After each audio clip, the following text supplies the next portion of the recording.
убайдуллоев, ходими калони илмии муассисаи давлатии илмии марказии омӯзиши пиряхҳои Академияи миллии илмҳои Тоҷикистон.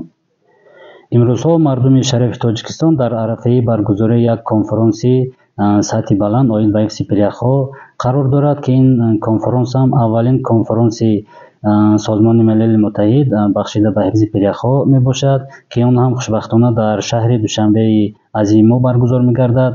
баргузории чунин конференс аз он шаҳодат медиҳад, ки ҷумҳурии Тоҷикистон ҳамчун пешбарандаи сиёсати обу иқлим дар сатҳи ҷаҳон маърифӣ шудааст ва ин боз ҳам имконият медиҳад, ки ҷумҳурии тоза истиқлоли моро дар сатҳи байналмилалӣ як бори дигар маърифӣ менамояд. имрӯзҳо инсоният таҳти ҳодисаҳои бузурги табиат қарор дорад, ба монанди кам шудани захираҳои обӣ, об ки асоси ҳаёти инсоният ба ҳисоб меравад. мо бояд бо баргузории чунин конференсҳо мардуми башари аҳли башарро бояд огоҳ созем, ки об яъне ки чизи муқаддас аст, як асоси манбаи ҳаёт ба ҳисоб меравад ва дар ин раванд бояд ҳамеша ҷиҳати истифодаи об ҳам сарфакор ва оқилона истифода барад.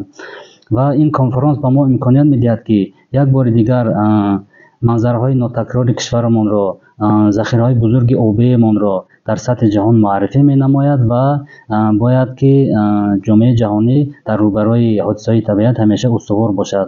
ва ин конференс имконияти дигараш аз он иборат аст, ки ҷомеаи ҷаҳонӣ дар якҷоягӣ ба зидди як ҳодисаи номатлуби табиат бояд, ки фикру андешаронӣ кунад.